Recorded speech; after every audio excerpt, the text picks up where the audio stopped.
Okay, folks. Well, it's 9:15. Oh So my. if you would mute yourself, not you, Michael, but if you'd all put yourselves on mute.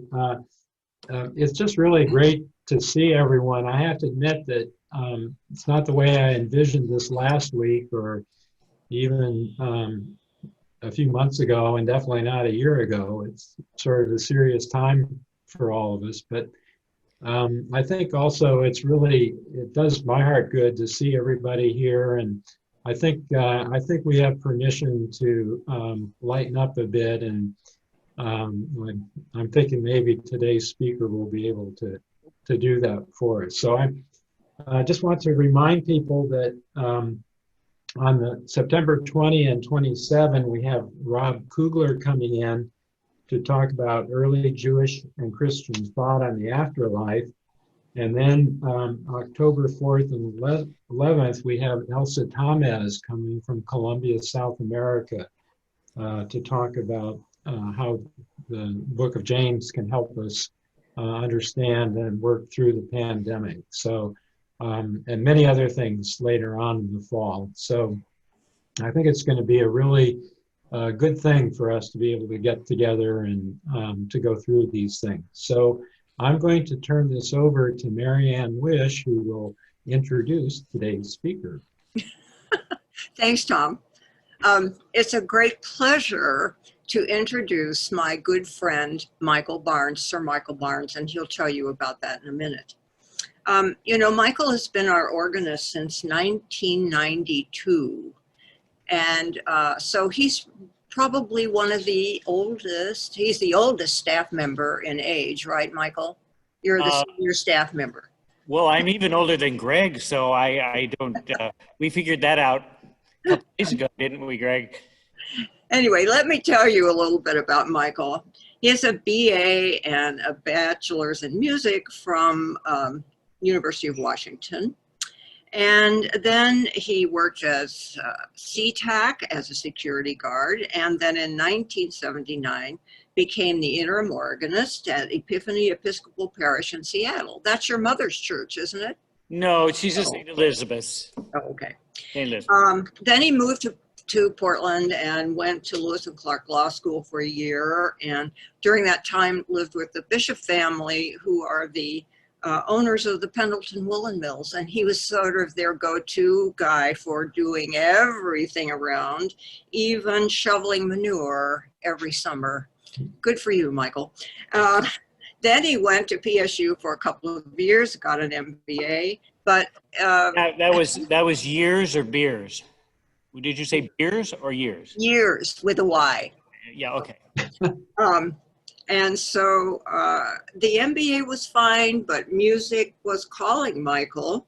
And so he took a year off and then went back to Lewis and Clark. And in 1986, got his master's in music. So he played his graduate recital with Sue McBarry, who many of you probably remember as music director at Westminster. He went to Austria for a year and studied there, worked with Stanley Glarum at Lewis and Clark. And it turns out that he and Mr. Glarum took organ lessons from the same person, Walter Eichinger, at the University of Washington. So who knew? However, during Michael's experiences, he was with Oregon Repertory Singers in 1982. And some of you in the choir at Westminster, I know, are familiar with Oregon Rep. John Barker and Debbie and Dave Glaze were also members of that group. And one rehearsal on a Saturday at Westminster, which is where at that time Oregon Rep Singers performed, the accompanist didn't show up. And Peter Schickele, whom I'm sure many of you have heard of, was there, and Michael was asked to accompany. Sight read music Schickele had written, and Peter Schickele was so impressed with Michael's abilities that he raved about him, and as a result, Oregon rep singers hired Michael as their accompanist. So he did that for the next 8 years.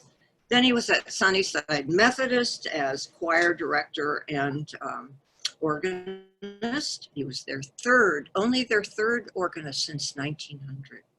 So Michael has had a very, very interesting career in music, shall we say, and probably some other things too, but we won't go into all that. So I'm going to let Michael tell you why he is referred to as Sir Michael Barnes. Michael, up to you. Thank you, Marianne. That was a beautiful introduction. There were a couple things that were a little bit exaggerated, but I'm sure I gave them to you that way. So, but yes, makes it all the much better. So, when our Westminster Choir went to Scotland some years ago, early 90s, I believe it was, and we traveled around and did concerts and services in churches and cathedrals. And one of the cathedrals was Dunkeld Cathedral near Pitlochry in Scotland. And that was the one church that gave me permission to play the organ. Our tour arranger had forgotten to ask all the churches whether I could play the pianos and organs in every church that we were going to be in. And all of the organists were out of town. They were all in London for an organist congress, they called it, and had left strict instructions that no one play the organ while they're gone. So everywhere we went, I was turned down for playing the organ or even practicing the organ.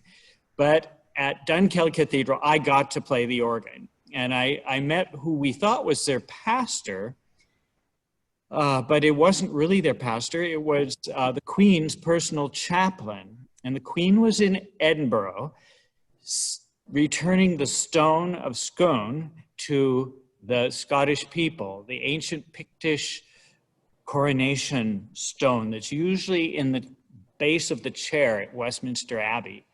But she was returning it to the Scottish people, and so she was there for that ceremonial purpose. Her chaplain, who always traveled with her, was taking a busman's holiday and was doing the service over at Dunkeld Cathedral. We didn't know that. We thought he was the regular pastor, but I realized after Sue's first conversation with him that he was not used to talking to fiery redheads who talked back to him as enthusiastically and energetically as Sue did. So I had to go downstairs and talk to him and ask him certain questions like, will you be introducing the hymns? And will you just do the benediction at the end? And I will just start in with the postlude. We went over some details, but he was very, very formal and very stately and very lovely. Excuse me, Michael, here's a picture of you playing at Dunkeld. Can you see it? Yeah, I see something. That's you playing at Dunkeld Cathedral. Okay. Well, thank you. Well, there were paparazzi even then. Yeah. So thanks, Sally.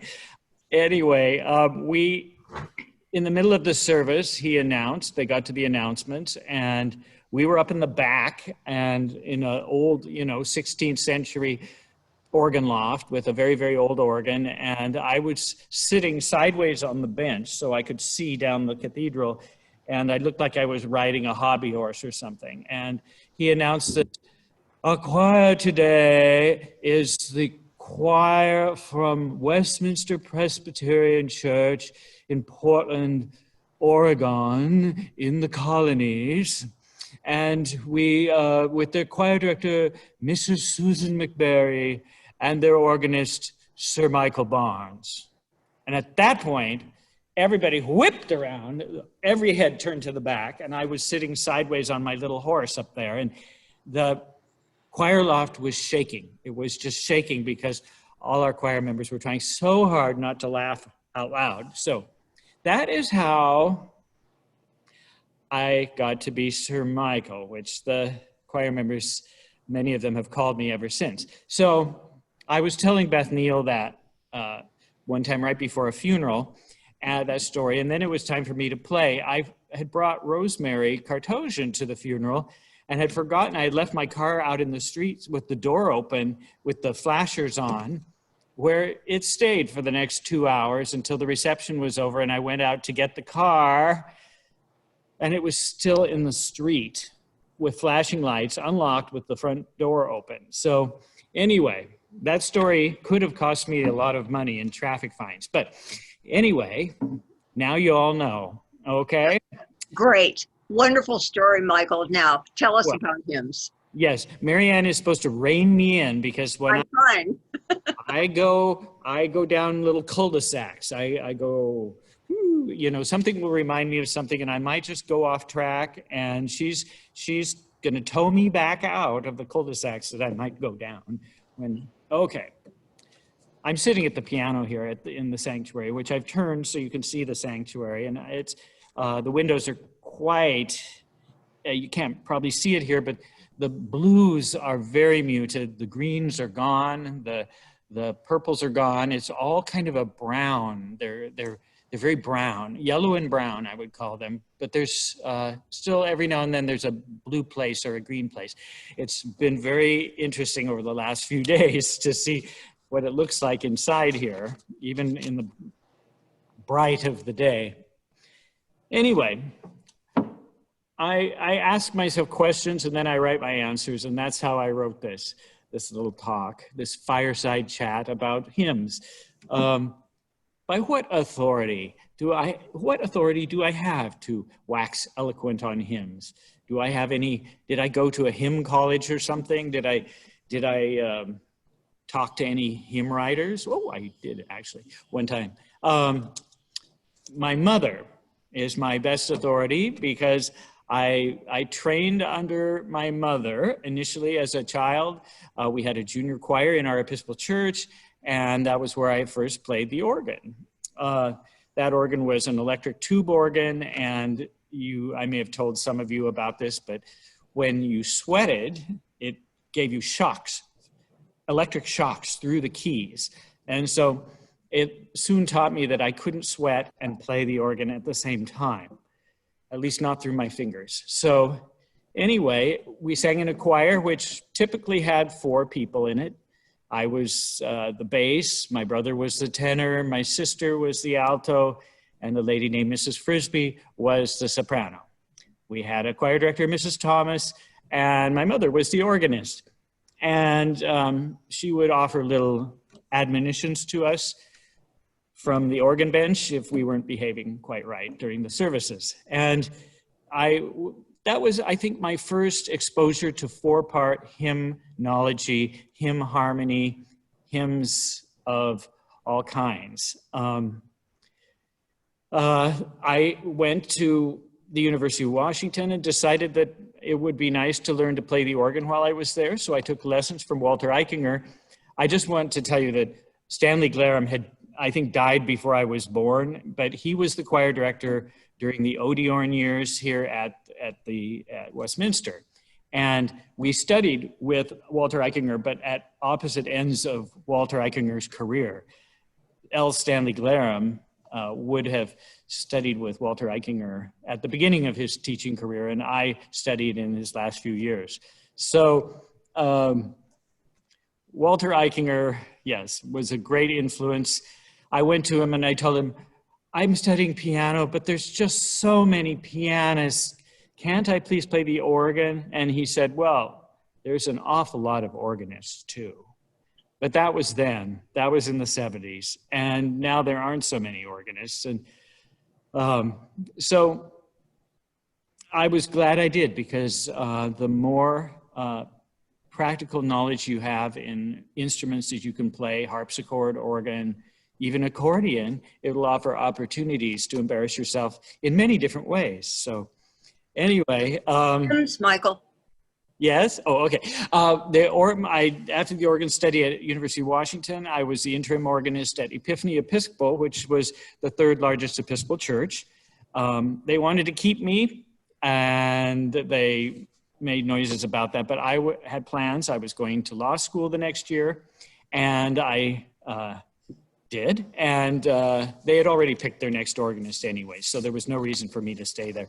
But I had a fun time going back there and visiting, and it was a very eye-opening situation. Sometimes the staff meetings would be so early in the morning that I would leave the airport security job at 2 in the morning, and I would just take my sleeping bag and my alarm clock, and I'd climb up in the organ at Epiphany and sleep up there with my pillow until my alarm clock went off. And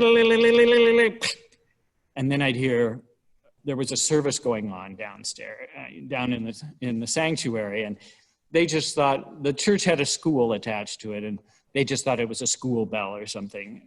But in any case, the American Guild of Organists in Seattle would sometimes have workshops on hymn playing, and I would participate in those. And at every convention we would go to, there would be talks on how to play hymns, how to turn hymns into anthems for your small choir. I learned early on that 4-part hymns, as we have a majority of in our hymnal, the Presbyterian hymnal right here, they're usually 4 parts. So the tenors, basses, altos, sopranos get their own part, and sometimes they switch parts. The sopranos sometimes sing the tenor parts. They can do that. It's called a faux bourdon. But in any case, the 4 parts not only have a chordal integrity where the notes line up vertically, but they rise and fall nicely in a linear integrity that goes from side to side. Well, I put that to use in music school because I decided that these chords that move so smoothly from side to side with perfect voice leading, they would also go the other direction as well. So I remember the time I wrote Onward Christian Soldiers when we had an assignment to write a piece in the style of Debussy. And so I did Onward Christian Soldiers backwards, adding a few color notes from the French repertoire, and nobody noticed. Nobody noticed anything I did, it seemed like. So anyway, it was a hit. It was a hit. The teacher said, I noticed some kind of something familiar about this. It seems, you use some familiar cliches in there or something. I was like, oh. Well, my Methodist years were at Sunnyside Methodist, where I was sometimes the choir director. 6 years I was the choir director organist, and 6 years I wasn't. I was just the organist. And that was to help me start a children's choir, which we really wanted to have. We would have Sunday night hymn sings, which exposed me. This would be at the parsonage, the vicarage manse of the parson of Sunnyside Methodist Church, which had been a huge church in Portland, but was now a very small congregation. And they've since closed a few years ago. And so I ended up, where was I? I learned how at these nightly, these Sunday night hymn sings, I learned how to stretch rhythms because I was exposed to a different kind of music, a different kind of those gospel-y hymns like "Wonderful the mighty grace of Jesus, deeper than the mighty ocean's roar," or whatever, those kind of hymns, and how to stretch things like, "And the joy we share as we tarry there, none other has ever known," and you can do those things at hymn sings, okay? So that's kind of what I learned from the Methodists. Also, the Methodist hymnal had no hard hymns and no hard keys. So that was a nice thing. You never had more than 2 or 3 sharps or flats in the key signature.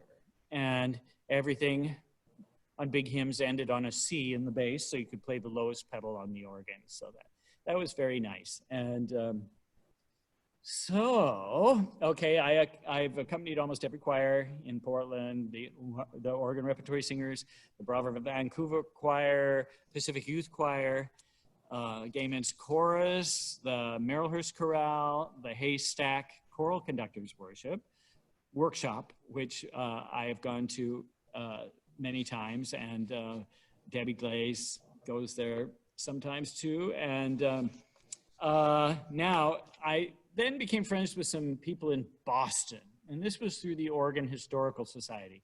The Oregon Historical Society at their conventions sings a hymn at every single recital because they want to show how these historic hymns are meant to sound when they're sung with a big group of people.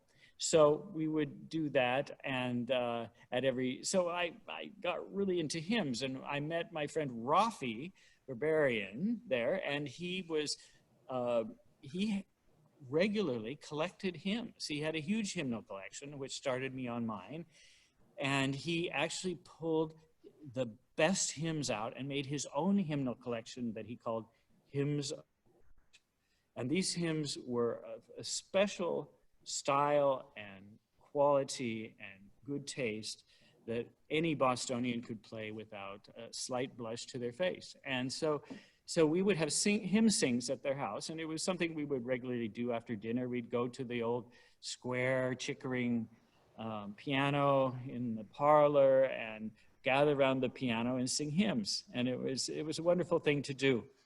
Rafi took me one time down to Plymouth, where Plymouth Rock is, and to a hymn sing that was led by the Reverend Peter Gomes of the Harvard Memorial Chapel. He was the gay Black pastor who worked there for many years and was, I have a complete bound set of his sermons. He is a wonderful, wonderful speaker and advocate for lots of things. And he directed a hymn sing at this little one-room church. And it had been a school, but was now a little chapel in Plymouth. And good thing we got there early because so many people showed up. The organist from Old South Church was there, and he was playing the piano, or sometimes he'd play a little reed organ. And people would throw out suggestions, and he would entertain those suggestions, shall we say. He wouldn't necessarily follow them, but he would choose the next hymn. And we were all singing, and there were so many people there that we had to open the windows as wide as they would go. And I was sitting next to a window, and there were people, 5 people deep, outside that couldn't fit inside the building, that were singing from outside.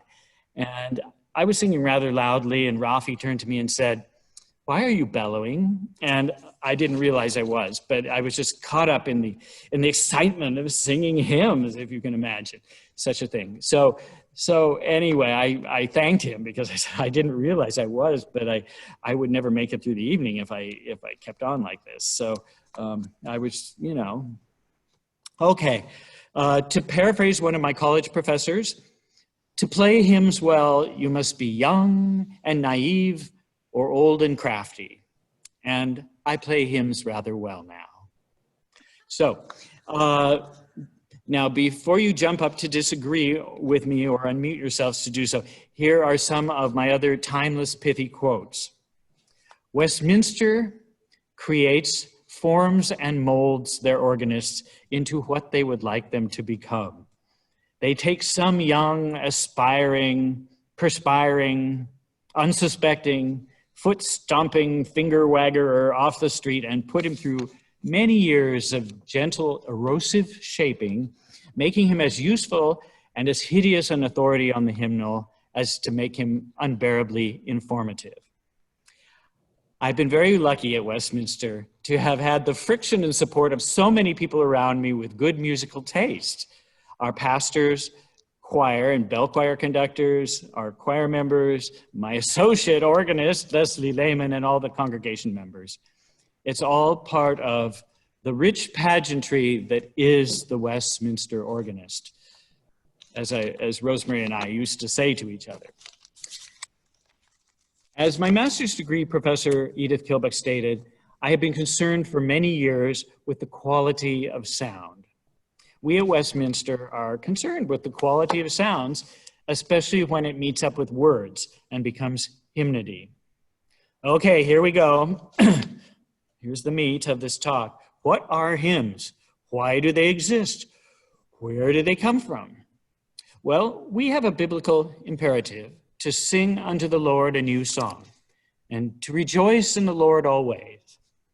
The hymns in our hymnal come from the 8th century and then on. Some are adaptations from Gregorian chant. Some are converted body drinking songs. But Martin Luther wrote, we can't let the devil have all the good tunes. So they just changed the words and made them sacred. There was a rich period in the 19th century when much of our hymnody that we know today was written and arranged. Most of the time, the tune and the words were written by different people. This goes on today. There are modern writers, Brian Wren comes to mind, who write original hymns, both the melody and the words. There are arrangers and adapters, translators, and others who come up with new forms of older hymns, driving some of us crazy, but changing and updating the words for better understanding or putting them into foreign languages. You've seen how Amazing Grace is in several different languages in our hymnal. Is the hymn the tune or the words? I tend to say it is both working together, and neither without the other. The words by themselves are just a sacred poem, but the tunes, beautifully harmonized as they are by composers like Bach, Mendelssohn, they're just songs without words, without their texts. Together, they provide a touchstone to our emotions, I will call it, and they're a powerful mnemonic device that helps us remember our first musical memories, the ones that came after Mother Goose, and still provide comfort in our hour of need, or later on in a health crisis, as our Cantus Beatus group so often shows in their visits to the sick and infirm. Often our memory of tunes is the last thing in our lives to go, in the case of a coma or Alzheimer's or other dementia. The choir once went to sing to a choir member, Carrie, who was dying of AIDS, and he was in a coma. But we sang to him, and eventually he was singing along.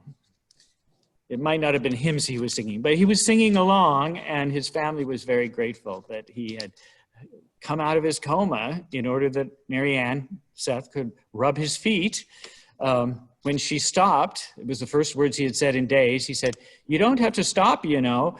And so Marianne continued to rub his feet while he sang along with us. Anyway, why is there, here's another question for you.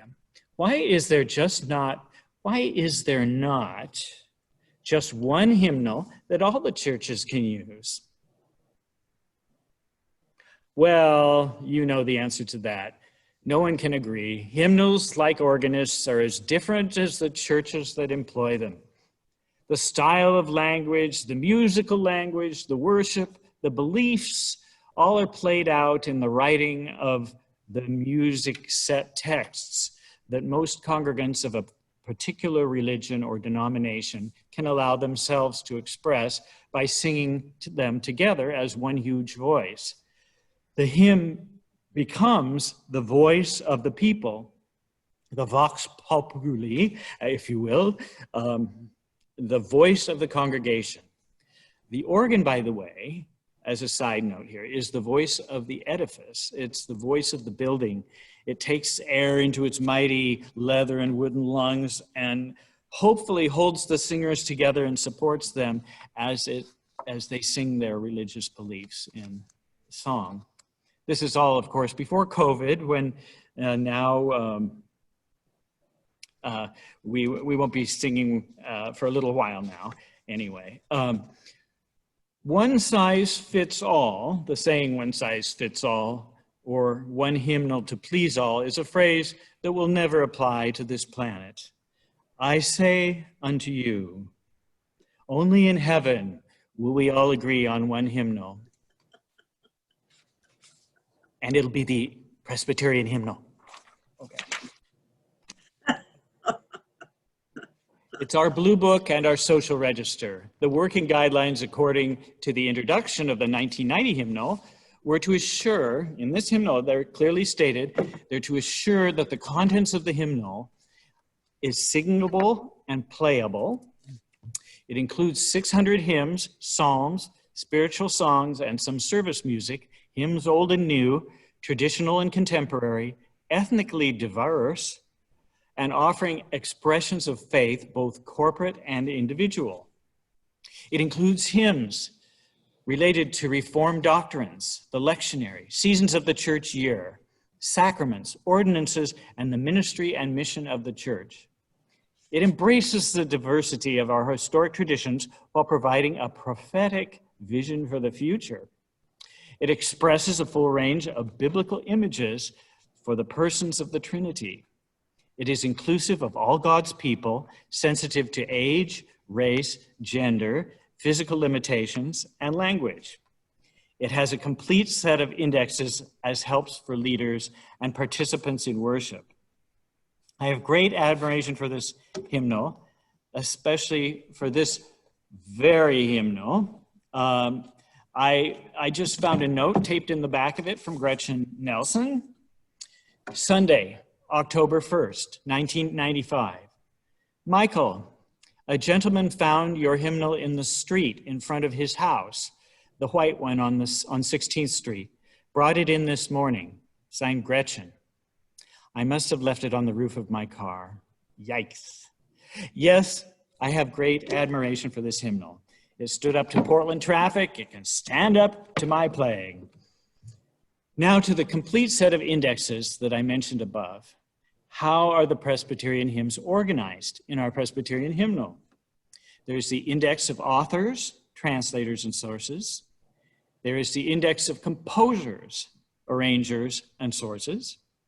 There are scriptural allusions, is what they call it, not illusions, but allusions.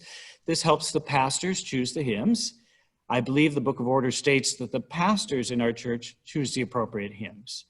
Debbie and Glaze and I do not choose them, and we don't have a lottery to choose them. Although that might be a good idea, but there might be tax ramifications, I suppose. We'll have to ask Sandra about that. The Scriptural Allusions Index helps the pastors choose hymns that work towards a unified theme or message in a service, in a given service, providing a rational, cohesive worship service. There's the topical index. There are many, many subjects in the topical index, more than I could even think of, more than I have words for. I'll just read a few from the letter C. Children's hymns, creation, community, the cross, communion of saints, commitment, cities, church mission, church universal, church triumphant, covenant, and that's just some of the C's. And don't get me started on the J's. There's plenty of J's. There's the metrical index of tunes. Those are the funny little numbers. And I'll talk about that Pandora's box in a minute. There's the alphabetical index of tune names. There's an incredible diversity here too. We get our hymns from all over the world. Here's some of the A names of tunes.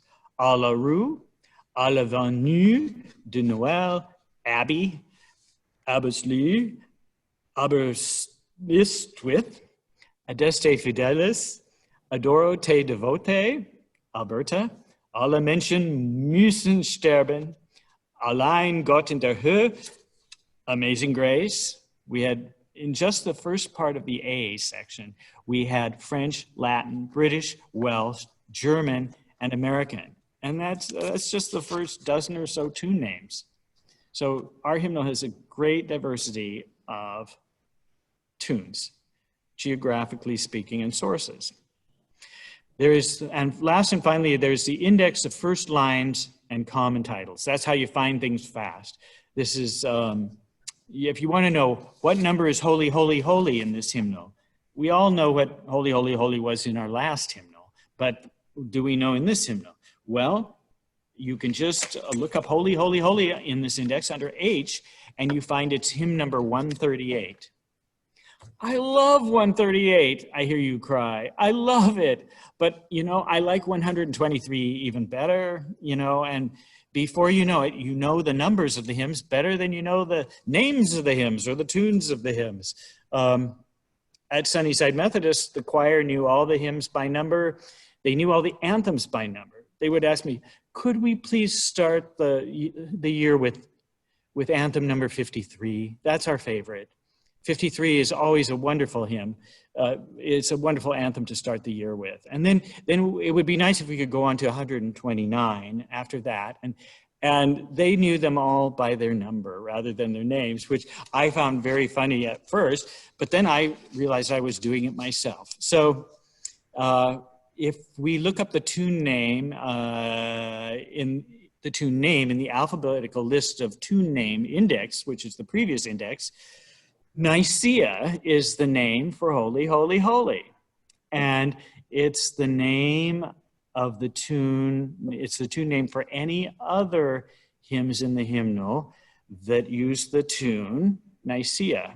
So that's interesting to look if you have a favorite hymn that you like and you want to see how is it set by other wordsmiths, you know, what other texts have been applied to this hymn tune.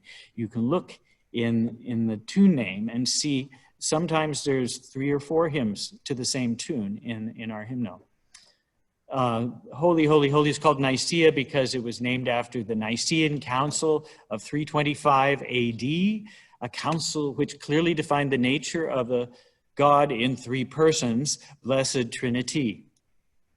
Or we could work out the metrical pattern and look it up in the metrical index. Now, this is not Metrical, the chalky 1960s meal replacement drink that Time magazine called vile. I just learned that. Anyway, metrical, it refers to the meter of the text that the hymn is set to. So this can be very, very useful in a sort of a sinister way. So I'll tell you about it. Since we're talking about holy, holy, holy, let's you just count the syllables in each line, and that is the little number that appears under the hymn. Now I'm going to go here to 138. So I have it open for, you know, when you start counting the syllables, you forget what the words are. So, so here we have. I'm going to count on my fingers. Where are my hands? Oh, there they are. Okay. Holy, well, no. Maybe I won't count on my hands. 1, 2, 3, 4, 5, 6, 7, 8, 9, 10, 11. There's 11. 11 is the first number in that metrical name. 1, 2, 3, 4, 5, 6, 7, 8, 9, 10, 11, 12. Next line is 12. 1, 2, 3, 4, 5, 6, 7, 8, 9, 10, 11, 12. Something didn't work out there, but it's 12. And then 1, 2, 3, 4, 5, 6, 7, 8, 9, 10. Now that's the only one I could have counted on my hands, actually. But so the metrical index is 11, 12, 12, 10. You put a little dot between each number and you know, oh, let's see if there's any other tune for those words. And you look in the metrical index under 11, 12, 12, 10, and you find out that Nicaea is the only hymn in the hymnal that has that metrical pattern. Okay? It looks like Nicaea is the only tune that has that pattern. Sometimes if you don't know the first line or the tune name, but you know how the tune goes and you need to find that hymn, you can just sing it to yourself like, da, da, da, da, silently now I wait for thee, ready, my Lord, thy will to see. Open mine eyes, illumine me. And then you look up the thing and you'll find out it's Open My Eyes that I may see. That's the name of the hymn, and you can find the number in another index, and hooray, you've found the piece. And sometimes the organist at the very last minute is looking for the piece, especially if for some reason there's a wrong number in the bulletin for the morning and you go, oh my goodness. So anyway,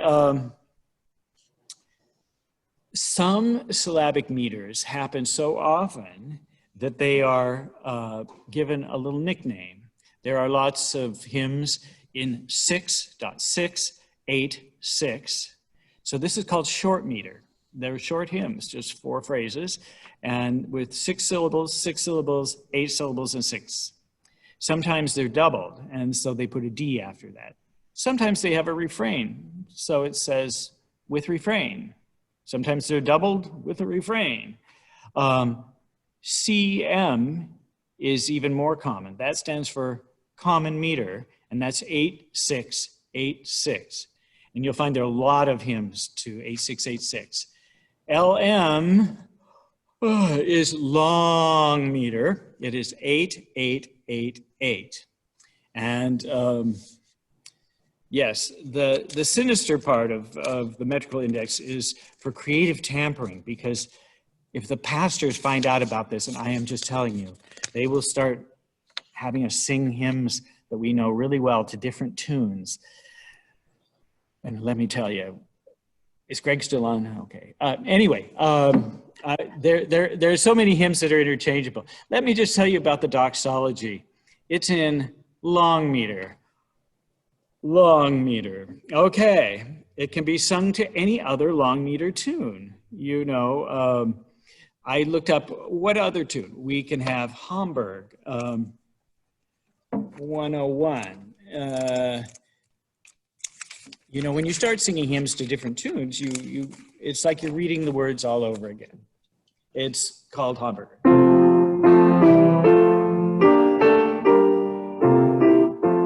When I survey the wondrous cross. And so we could say, praise God from whom all blessings flow.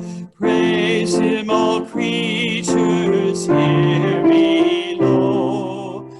Praise him above, ye heavenly hosts. Sing along. Praise Father, Son, and Holy Ghost. Another one is 307. Yeah. That one is Duke Street. We all know Duke Street. That's fight the good fight with all. That's praise God from whom all blessings flow. Praise him, all creatures here below. Praise him above, ye heavenly hosts. Praise Father, Son, and Holy Ghost. Okay, now we can actually change a couple, like 94. I looked this up and I couldn't make the words fit, and then I realized what was wrong. It was slightly different. It was 9898, not 8888 long meter. So if you remove one of the notes, one of the unneeded notes in this very famous tune, you can fit, it's the one that goes, so Wally Wally. Okay, sing along, but we'll leave off the first note.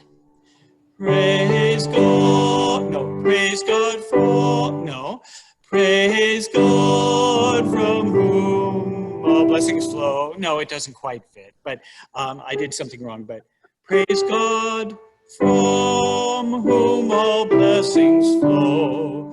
Praise him, all creatures here below.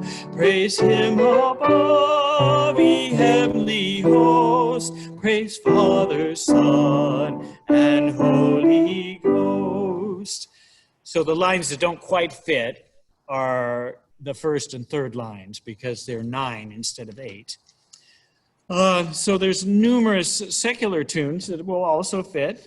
You could put a numerical, metrical index on any the song Hernando's Hideaway from, I believe it's the Pajama Game. Is that the show it's from? Is one that the doxology fits to. And this is when a Baptist preacher started glaring at me when I told the audience about this, that you could go, praise God from whom all blessings flow. Praise him, all creatures here below. Praise him above all heavenly hosts. Praise Father, Son, and Holy Ghost. Amen. So this is how, you feel like Mickey Mouse with the Sorcerer's Apprentice, all those brooms carrying buckets. That's what you feel like when you look in the metrical index. You see all these different things that are possible that can terrorize the organist, because the organist will have to have two hymnals, one on one side for the words and one on one side for the music. And you'll be looking back and forth like a tennis match in a Hitchcock movie. The British are used to this, of course. In the British hymns, ancient and moderns, they put the tunes on one page and the text on the other. And when I was in England in 1978 with the St. Mark's Choir of Men and Boys from Portland, I had my first encounter with this hymnal, and I was trying very hard to match the words with the hymns. And when we got to the end of the hymns, I was out of breath. And I had Monty and Dwight sitting next to me, two of the choir boys. But at the end of the hymn, there was only Monty. And I said, Monty, where's Dwight? He said, oh, the lady carried him out. And I said, what? Where'd she carry him? She carried him out of the church. Why did she carry him out of the church? He fell down on the floor. He collapsed. And I said, yes. And she came up from the pew behind and picked him up and carried him out. Well, all this was going on because I was so intent on matching the words to the hymn tune that I didn't notice that the little choir boy sitting next to me was being carried out of the church. I later had to go over to her house and retrieve the boy, of course, but, and she was a school teacher and she knew about kids and knew that he was jet lagged and needed a nap. So anyway, me moving my eyes back and forth, it was not user-friendly really. I'm getting close to the end of my time, I think, but let me go on a little bit longer. There's some questions you might, I thought you might want to know about. One is, do Jews have hymns? Because I see you asking, even though you're muted, your mouths are moving, so I know you're eating or thinking of asking the screen questions. But I'm the organist at Temple Beth Israel, and high holidays are coming up, and we have taped all of our services so we can do them through thick or thin fog, smoke, whatever, we can do it. Pestilence. Anyway, there are at least 15 or 20 songs in each Jewish service that we sing with the cantor, and the cantor leads all the singing. The organist is not in charge. The organist is an accompanist, and the organ is never loud or overstated. It is and there's the Shema Israel we sing every week. It's kind of like the doxology. It's always there and is part of the service. It's 4-part harmony. No one ever sings the harmony. It's always sung by the melody, by the cantor, and we sing with the cantor. There is a tune for the Adon Olam that we do as the final number on Rosh Hashanah, which is New Year's, Jewish New Year. And it's a beautiful tune. I tried to learn it in my head many, many years while attending there. I couldn't catch the turns. There were lots of interesting turns in the melody, and I just couldn't get them. But later on, I rewrote it for them, they were using 5, they had the top line, the second line, and then 5 handwritten lines of Hebrew in between, and they were very hard to read, the 5 verses. So I put them on finale for them, and it made everybody, the choir members, thank me profusely for doing that. And the problem is, for me, is that I must always be the accompanist, and that's an honor as well as a problem because I can't lead. And if I think they're singing slowly, I can't push them ahead. I can't slow them down if they're going too fast. I just have to follow the canter. And it's kind of like English fox hunting. You know, if you're riding along on one of those horses, it's not good form to pass the fox, you know. So anyway, all right. Do Christian scientists have hymns? I sometimes play in Christian Science. Many of their hymns are the same as ours, but many have the same tune, but they have words by Mary Baker Eddy, the founder of Christian Science. And so you just have to watch out because sometimes there will be little changes in the meters or whatever to make them fit her words. One time I played a big, loud postlude at Sixth Church Christ Scientist on the Park Blocks, and the first reader's husband came up to me afterwards and he said, "Well, we're going to have to ask you to replace the grills." And I said, "What grills?" "The grills on the front windows of the church. They blew off into the trees, the elm trees in the park blocks." And I said, "Ha." So I knew he was joking. He was one of my good supporters there. So Michael, I'm going to interrupt you for a second. Yep. Do you have favorite hymns? You can tell people why they're your favorite. I'm not going to, no. My favorite hymn, yes, I will. My favorite hymn is "O Zion, Haste, Thy Mission High Fulfilling," with its chorus, "Publish Glad Tidings," which is not in our hymnal. Now, I had a whole section of this talk that I decided to leave out, which is my beefs with this hymnal. What I don't like about this hymnal. That will have to remain for another day, okay? There are hymns I like more than others. And I find when I'm playing music for brides and grooms, when they're choosing their music, the piece I play the loudest is the pieces they choose for their wedding. It's a subliminal thing. So probably if you hear me playing a hymn very softly, it's because it doesn't have a certain affection for me, but I don't have an affection for it. Yes, I don't want to get into favorites, but that was how I was going to end the talk, which is I want to know what are your favorite hymns. We always look ahead to, you know, life cycle events, weddings, funerals, all kinds of things. And it's always fun to know what people's hymns are. If I see somebody visiting who hasn't been here for a while and I know what their favorite hymns are, I can, you know, play, you know, work it into the children's scamper music at the end of the children's sermon. Let me see. Yeah, I'm always happy as well to hear your ideas on hymn interpretation, especially if you've known the composer or you know something about the culture in which the hymn was created, particularly the Asian hymns. I've only been to China and I didn't sing that many hymns while I was there. So if you've, say, been a missionary to Japan for 50 years, I'm always happy to, or Ethiopia, you know, I'm happy to hear about how hymns are sung when you want to tell me about that.